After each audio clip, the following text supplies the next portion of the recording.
It's time. Time to get inspired and empowered. To realize it's never too late to create your next amazing story.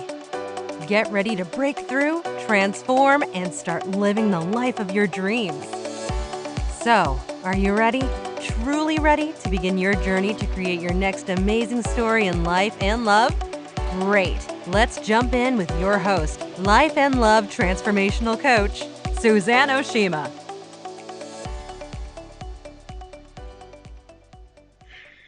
Welcome, everybody, to the It's Never Too Late show. I'm Suzanne Oshima, and I'm a life and love transformational coach at Your Next Amazing Story. I am so excited to have a very special guest today, Barbara Klein, and she's a dating and life coach. And today we're talking about it's never too late to transform your mind about your body image.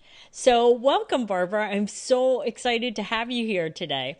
Thank you, Suzanne, and I am also excited and honored to be here on your show. Thank you. Well, what a lot of people don't know is that we've known each other for a while, but can you share with the ladies how you became a dating and life coach? Well, after I had the honor and experience of working with Suzanne as my dating coach, and I found the love of my life, I had told my friends during that journey that when I find my forever love, I want to teach other people how to do this. So that is why I decided to do this. Oh, I love that. And it's like I said before, is that, it's that ripple effect. I helped you and now you're helping more people. And we just get to, I know this sounds woo-woo, spread the love, but it's true. So I would love for you to tell the ladies your story about, because you haven't always had the most positive image of your body, and it's been an up and down roller coaster, let's be honest. And so can you share with the ladies where you were and where you are now? Let's go on that journey. Okay. It's unfortunately a long journey, but so as a young person and a teenager, I was of normal weight, we'll say. And I grew up in a household where we had really good quality nutrition because my dad was a dentist. So, he was all about, minimize sugar and crap in the house and so forth. So when I got married at the age of 18, well, I could eat anything I wanted. And because my marriage was a bit of an emotional roller coaster, I was eating not only for the joy of eating, but I was eating to fill the emotional void I was experiencing in that marriage. Now, I gained a bunch of weight, then I got pregnant. Amazingly, whatever weight I gained with that pregnancy, I lost. So I was still at a plateau, and then stayed at that plateau for a while, got pregnant again 4 years later, gained weight, of course, but that weight never came off. And then, my life just continued to be this emotional roller coaster, very stressful, that the hormone that makes you gain weight, like in your belly area. So I definitely was cortisol. So I definitely had that going on because life was very stressful. I was running my own business at the time and so forth. So by the time I experienced something very tragic in my life, which was my husband passing away, I was 39 years old. I'm only 5 feet tall, and I weighed 260 pounds. So I felt like crap. Here I was grieving, thinking to myself, who's going to love me now? So I waited a little bit. I did some online dating and it wasn't going well. And I was still in the grief process. So my judgment was off. But after about 6 months, a gentleman friend of my late husband is an electrician, and I needed work done at home and at work. So I called him, and he came and he looked at the job. And when he called me about the job, the conversations led to more personal things. So we started seeing each other as friends. And here I was, still 260 pounds. And I found somebody that actually liked me for me, not my body. Mm-hmm. And we ended up getting into a relationship, and we're together for 14 years. Now, during that 14 years, I acquired diabetes, and that scared the heck out of me because nobody in my family has it. I was the only one in my whole family that was overweight. Yes, one of my brothers has a little weight issue, but not like this. And I knew I did it to myself. So I was determined to get the weight off. So I started a weight loss program, and I got some weight off, but nowhere near what I needed to get off. And I was feeling disappointment, and I reached a plateau and nothing was working, and I was feeling very disillusioned. So at that time, I had a friend. I think that's how this happened. I had a friend who had had gastric bypass surgery. And the doctor who performed it had, like seminars to talk about it. There was that and the lap band, etc. So I went to the seminar, and I wanted the lap band, but my insurance wouldn't pay for it. So I bit the bullet and decided to have the gastric bypass surgery. So my mom was already deceased, but my dad was still alive. And I invited him over to tell him about it. And he brought me something in an envelope. And so I'm telling him about, this seminar I went to, etc. And I said, I'm going to have the weight loss surgery. He says, look and see what I brought you. Well, it was a magazine from one of our major healthcare systems here. And it was featuring a woman who had had the gastric bypass surgery. He said, I think this is the right thing for you. So I knew it was like meant to be, that my father and I connected on this, and he was actually very encouraging about it because he hated to see me so overweight and so unhealthy. So I had the weight loss surgery.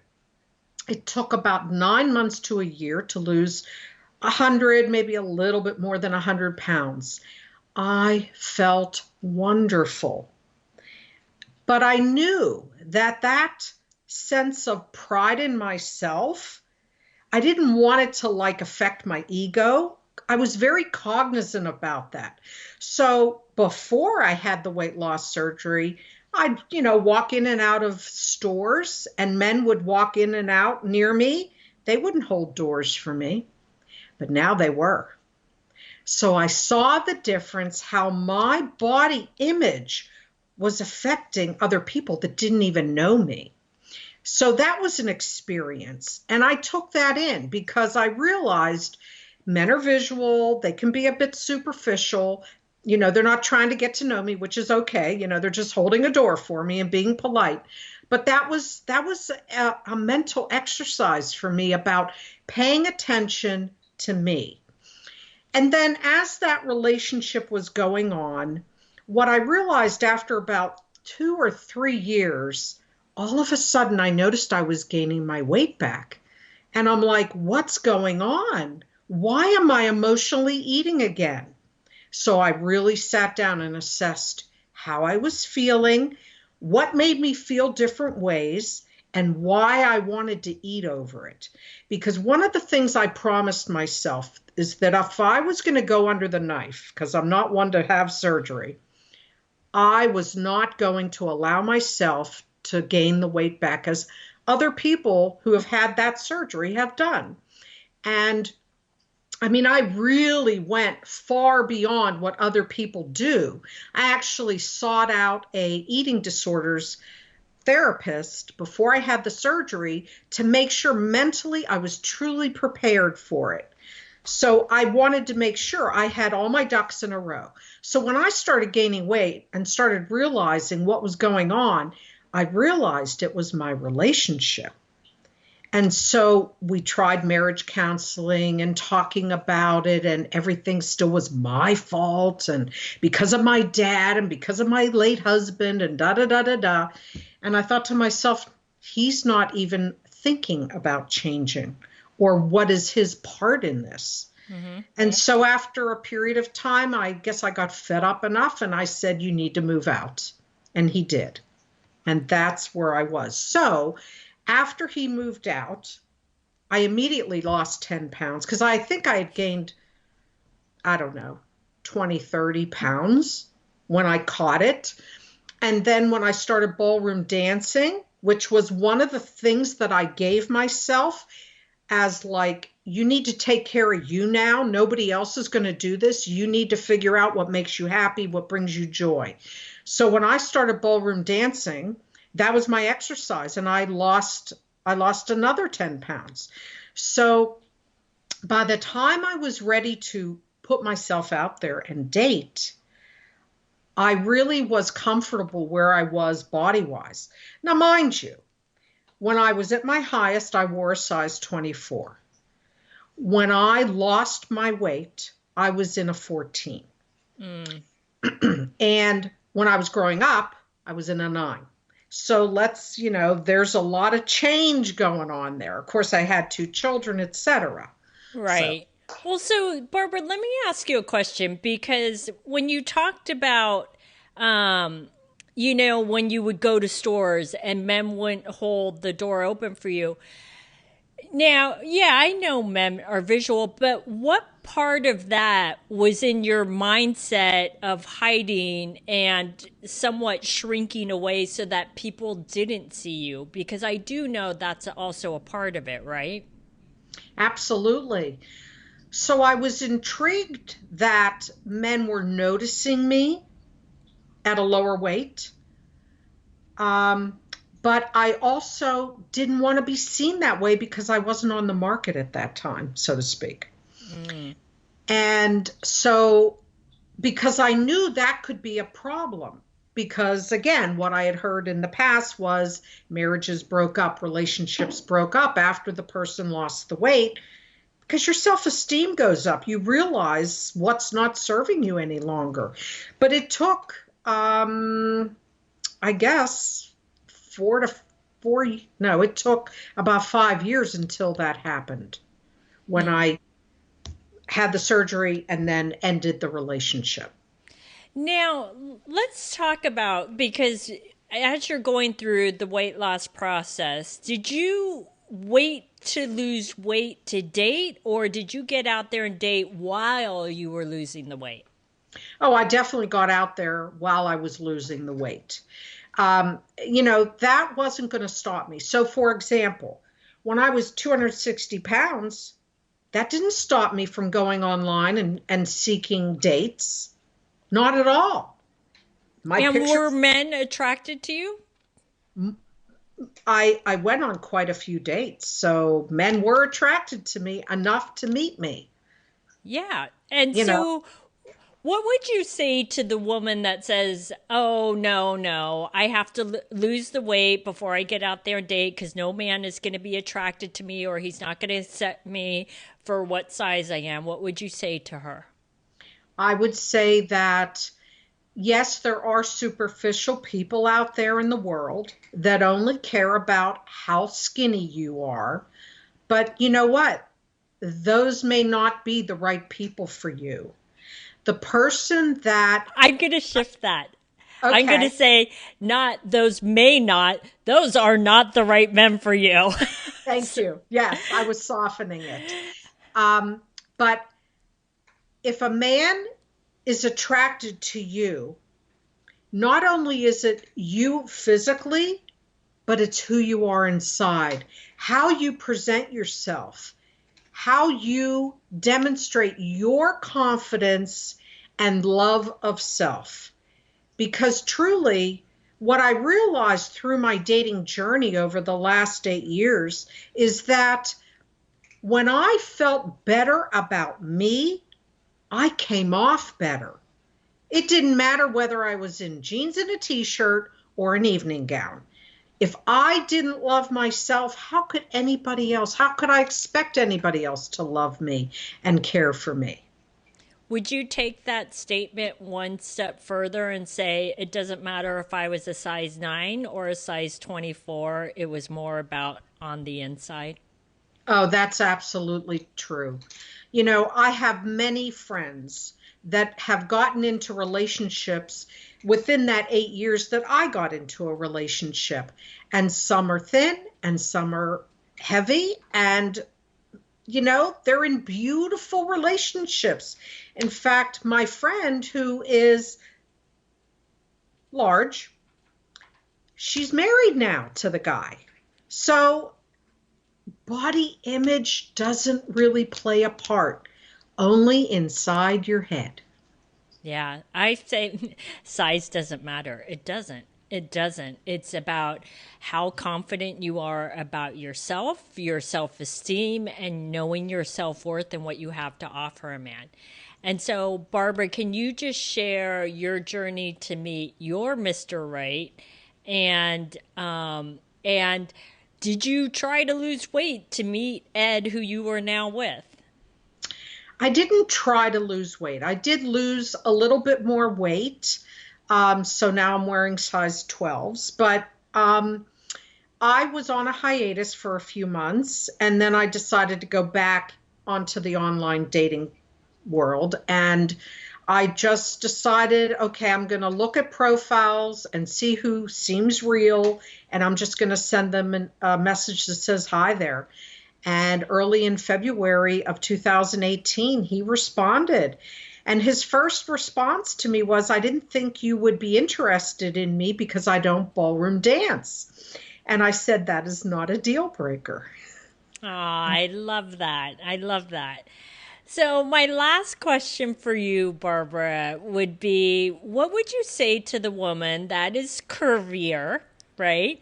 And who is doing online dating, but says, you know what? I'm not putting up a full length photo, that I'm only going to put up headshots. What would you say to her? That's a mistake. It is important to be real with yourself and to be real with the outside world, because this is who you are. Don't apologize. Don't feel less than. You can be amazing no matter what your size is.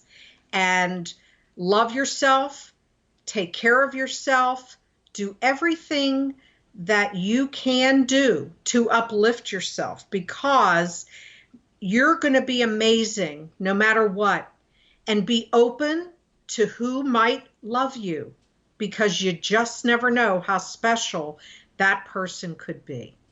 Exactly. And you know what I always say, I'm going to add one more thing onto this, is this isn't really about the man accepting you at whatever weight you are, size you are. It's honestly about yourself and you accepting yourself for where you're at and what size you're at. Because once that happens, that's when you're going to attract the right man who will love you just the way you are. Absolutely. And one of my mantras before I met my boyfriend was, if I don't find anybody, I will be okay.